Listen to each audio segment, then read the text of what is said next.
사랑하는 성도 여러분, 12월 3일 목요일 아침입니다. 오늘도 하나님 은혜와 평강이 함께하기를 축복합니다. 오늘 우리에게 주시는 하나님의 말씀은 다니엘서 8장 1절로 14절까지의 말씀인데요. 우리 13절, 14절 같이 읽도록 하겠습니다.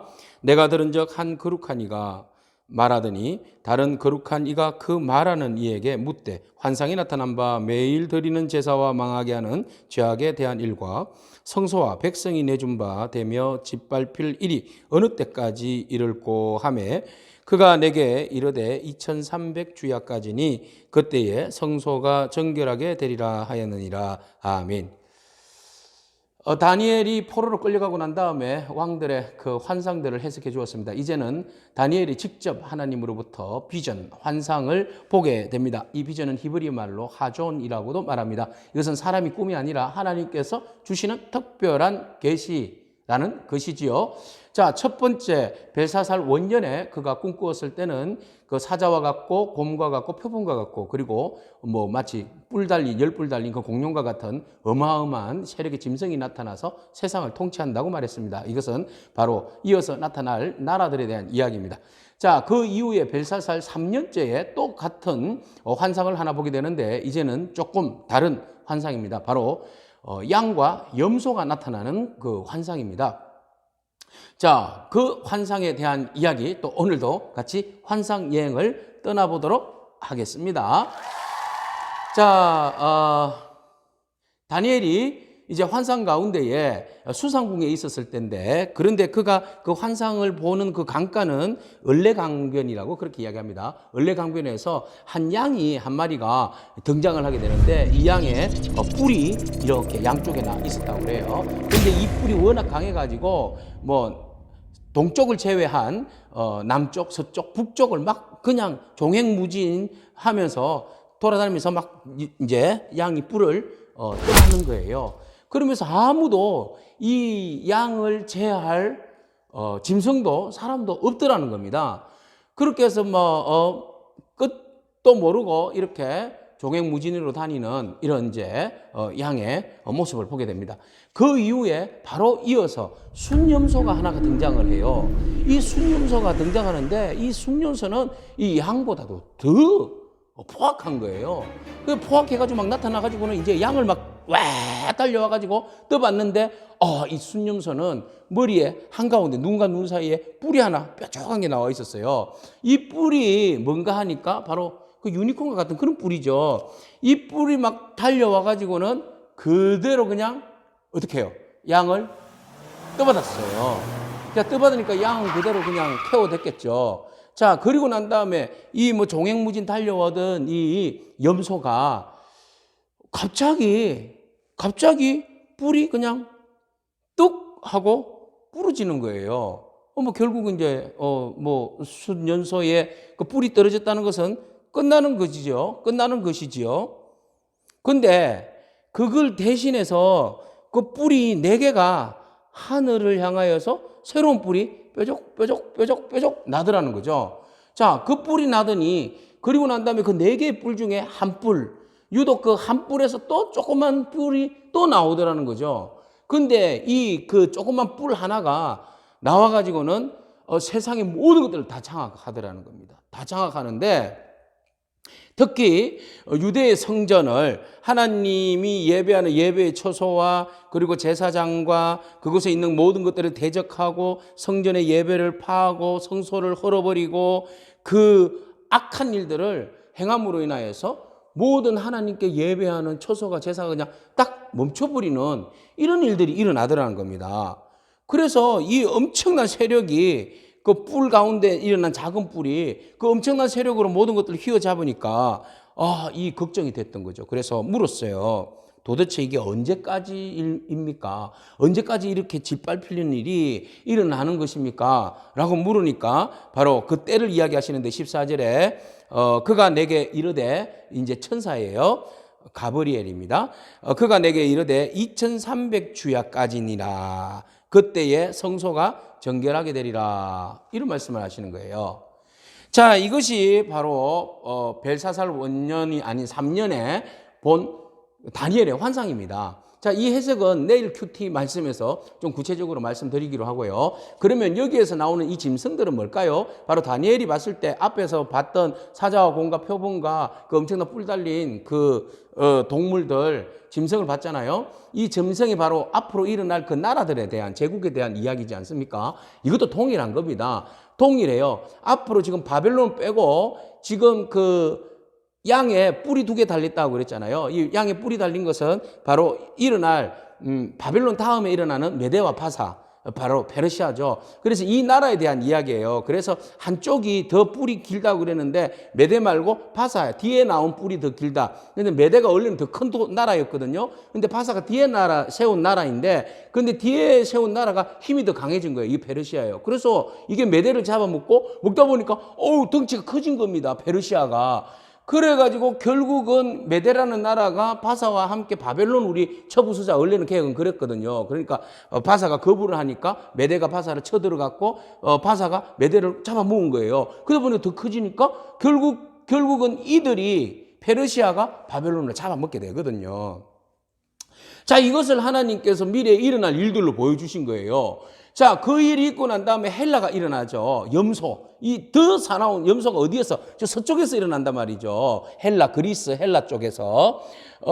거기서 일어난 그 엄청난 세력이 나타나가지고 이제 그냥 종횡무진으로 달려와서 이제 다 모든 걸 다 장악하는데, 그때 막 발을 땅에 닿지도 않을 만큼 빠른 속도로, 힘 있는 속도로 달려와서 이 메대와 바사, 페르시아를 무너뜨리게 되는 거죠. 그 짐승이 누구로 나타나는가 하면 바로 알렉산더 대왕이에요. 알렉산더 대왕. 알렉산더가 근데 갑자기 염소 뿔이 가운데서 있었다고 그랬잖아요. 그럼 뭐든지 집박는데 이게 뚝뚝 부러진 거예요. 알렉산더가 33살에 요절을 하잖아요. 요절을 함으로써 끝나버리는데 그 중에서 뿔이 4개가 나왔다. 그것은 바로 알렉산더 이후에 나라가 4개로 나누어지는데, 그 나라는 리시마쿠스, 카센드, 셀루쿠스, 톨레미. 그러니까 셀루쿠스와 톨레미를 우리가 많이 듣잖아요. 바로 이 셀루쿠스가 바로 예수님과 구약 사이에, 신구약 400년 중간 사이에 나오는 그 셀루쿠스 왕조예요. 이 셀루쿠스 왕조를 비롯해서 이제 마카비 혁명이 일어나고 그러면서 이제 예수님이 이제 오게 되고, 이 마카비 혁명이 일어나고 그 셀루쿠스 왕조가 무너지면서 로마가 모든 것을 장악하는 그런 시대로 바뀌는 거거든요. 자, 이렇게 해서 이제 셀루쿠스 왕조가 들어서게 되는 겁니다. 근데 4뿔이 이렇게 있는데 그 중에서 한 뿔이 돋구어지고 그 중에서 작은 뿔이 나왔다고 그랬는데, 그 뿔이 바로 셀루쿠스 왕조예요. 셀루쿠스 왕조에서 이제 누가 나오는가 하면 그 신구약 중간사에서 굉장히 유명한 왕이 하나 나와요. 바로 안티오쿠스 에피파네스예요. 안티오쿠스 에피파네스 4세가 정권을 장악하면서 예루살렘을 쳐들어오거든요. 이때는 이제 예루살렘이 포로기한을 하고 난 다음이잖아요. 그래서 이제 신구약 중간사의 한 400년쯤에 이 안티오쿠스 에피파네스가 들어와가지고 그 예루살렘에 있는 제사장에게 결탁을 해요. 너희가 나를 좀 도와줘라. 그러니까 우리는 못 도와주겠다. 그러니까 화가 나가지고 예루살렘 성전에다가 제우스 신상을 막 세우게 돼요. 그래서 막 제우스 신상을 세우고 돼지 피로 막 제사 지내고 그러니까 성전이 더럽혀졌잖아요. 그렇기 때문에 여기에서 이제 봉기가 일어난 거죠. 마카비 혁명이 일어나게 되는 겁니다. 재미있는 그 신구약 중간사 이야기가 나오네요. 자, 이런 일들이 일어나면서 이제 그 안티오쿠스 에피파네스가 예루살렘을 엄청 핍박을 해요. 바로 그 예언의 말씀이에요. 그가 일어나서 안티오쿠스 에피파네스가 예루살렘을 막 무너뜨리고 제사도 못 드리게 하고, 그가 스스로 높아져서 모든 것들을 땅에 떨어뜨리고 성소를 헐어버리고 11절에 그 악으로 말미암아 백성들이 제사 지내는 것이 멈추어 버리고 그는 더 성성장구해지고, 자, 이렇게 됨으로써 내가 들으니까 한 거룩한 이가 나에게 말할 때에 이 환상을 바라보면서 이 제사가 무너지고 이 제약이 언제까지 되겠냐, 언제까지 이것이 짓밟혀지겠느냐라고 하니까 그가 뭐라고 이야기했는가 하면 2300주야까지는 이것이 이루어질 것이다. 그때 비로소 성소가 회복될 것이다. 이런 이야기한 거죠. 2300주야라고 이야기하면 학자들은 1150일이라고도 하고 또 2300주야라고 그랬으니까 6년 4개월이라고 이야기하는데, 칼빈이나 다른 학자들이 보니까 6년 4개월이 맞다. 에피파네스가 들어섰다가 무너질 때가 딱 한 달 차이로 그때다라고 이제 학자들이 이야기하기도 합니다.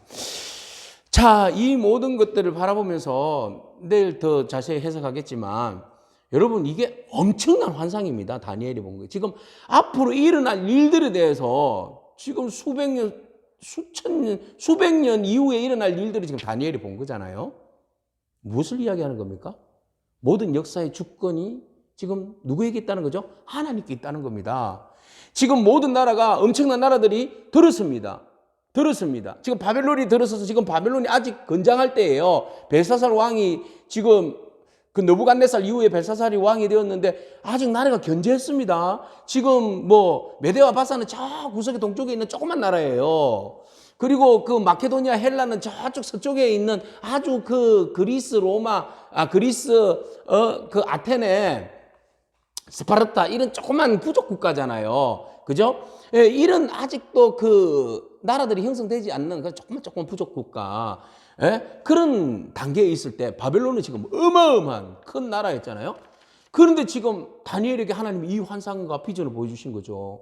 모든 나라는 작게 시작해서 커지고 더 큰 나라로 알렉산더의 나라와 그리고 셀루쿠스 왕조와 로마의 나라와 이런 것들이 들으시지만 너희가 그때 느부갓네살이 보았듯이 그 금, 은, 동 뭐 이렇게 되어 있지만 그 딱 결국 떠인돌로 인해서 무너지고 그리고 나서 또 막 곰 같은 나라 막 사자 같은 나라가 들어섰지만 그것도 결국은 무너지고 또 염소와 양 같은 그 뿔 달린 것들이 막 세계를 휘젓고 다니지만 결국은 그 모든 것들도 무너지게 된다.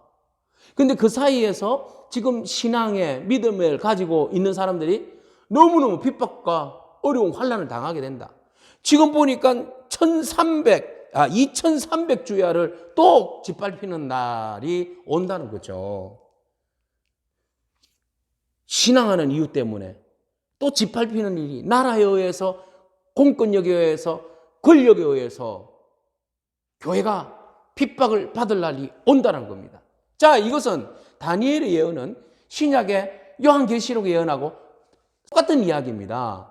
지금 구약에 있는 사람들이 이렇게 고난을 당하죠. 신약에 있는 앞으로 로마 시대 때 그런 어려움을 당하고 앞으로 이 시대가 주님 오시는 그 종말에 살아가는 신앙인들에게도 똑같은 어려움과 환난이 올 수 있다는 겁니다. 당하게 된다. 당연히 당하게 되어 있습니다. 그렇지만 그 당하게 됨으로 인해서 하나님 나라가 무너지는 거 아닙니다. 하나님 나라는 그 상황 가운데서도 여전히 하나님께서, 역사의 주관자 되시는 하나님께서 믿음의 사람들을 단련시키면서 끝까지 하나님 나라를 위하여서 그 궤도와 과정을 밟게 하시고 마지막에 마라나타 아멘 주 예수 바라보면서 천국 백성이 되게 하시는 것이라는 거죠. 그래서 우리는 그 도중에 나라의 흥망성쇠는 하나님의 계획대로 나라들은 이렇게 역사의 노선을 걷고 있어요. 신앙인의 노선도 우리가 쭉 마지막 때를 향해서 걷고 있는데 지금 믿음의 사람들이 구약, 신약 시대에 그리고 중세 시대에 근대 시대에 지금 우리는 또 여기 한 방쯤에 서 있습니다. 앞으로 이 방점이 끝이 날지 아니면 또 우리 세대의 다음 세대들이 또 그 점대로 찍어가서 마지막 때에 가게 될지는 모르겠습니다만은 근데 우리 모두가 다 하나로 연결되어 있잖아요. 신앙의 길, 믿음의 길, 고난의 길, 부름의 길, 사명자의 길, 생명의 길로 우리는 가고 있어요. 그래서 우리는 띠를 잇듯이 손에 손잡고 다음 세대에게 또 신앙을 넘겨주고 또 신앙을 넘겨주고 마지막 주님 오시는 그날까지 우리의 신앙을 넘겨주면서 마라나타 주님을 맞이하게 되는데 그것은 2000년 전이나 지금이나 앞으로 세대가 시간과 공간을 초월하여서 동일한 신앙으로 이때 죽음과 저때 죽음이 하나의 동일한 시간대에 죽음과 잠잠이 되고 일어남이 되고 깨어남이 되고 부활이 되고 주님 부르심 앞에 나아가는 그날이 되게 된다는 거죠. 세계의 역사는 거침없이 양육 각흥식의 그 법칙에 따라서 나라가 먹히고 또 새로 생기고 또 먹히고 새로 생기고 그 길을 갑니다. 근데 그 역사의 왕권을 잡은 자들이 하나님 나라를 바라보는 자들과 때로는 충돌을 일으키기도 합니다. 그렇게 해서 핍박을 하기도 하고 죽이기도 하고 교회를 무너뜨리기도 합니다. 왜? 정권에 걸림돌이 되면 기독교를 박해하게 되어 있거든. 그래서 이 박해로 인해서 기독교는 굉장히 어려움을 당하지만 그러나 우리는 이 땅에 우리의 나라가 있는 것이 아니라 우리의 나라는 하나님 나라에 있다. 그러므로 인해서 우리는 그 나라를 바라보면서 역사의 주관자 되시는 하나님께서 모든 역사를 지금 꿰뚫고 다니엘에게 말씀하셨듯이 앞으로 일어날 일들도 꿰뚫고 하나님께서 우리에게 말씀해 주셨어요. 이미 요한계시록을 통하여서 하존이라는 하나님의 비전을 벌써 말씀하셨잖아요. 이 나라의 끝이 어떻게 될 것인지 우리는 답을 알고 있어요. 이미 다니엘만 환상받은 것이 아니라 오늘 우리는 말씀으로 그 하나님의 하존의 비밀을 환상을 받고 있는 겁니다. 비전을 본 겁니다. 그러므로 우리는 그 말씀에 순종하고 믿음으로 오늘도 하나님 약속 바라보면서 달려가고 마지막 때에 승리하는 저와 여러분이기를 축복합니다. 마라나타 아멘. 주 예수여 오시옵소서. 믿음으로 승리하기를 축복합니다. 하나님 감사합니다. 악의 세력을 잠시 허용하시고 우리에게도 고난의 한계를 정하셔서 그 고난의 때가 영원하지 아니하고 그 때가 2300주야라고 다니엘을 통하여서 정해놓았듯이 우리의 고난의 시간들도 정해져 있는 줄로 압니다. 하나님, 우리가 그 때와 시를 모르지만 믿음으로 그 때를 바라보며 달려가는 저희 모든 성도 되게 하여 주옵소서. 예수님의 이름으로 기도합니다. 아멘. 여러분, 믿음으로 승리하기를 축복합니다. 아멘.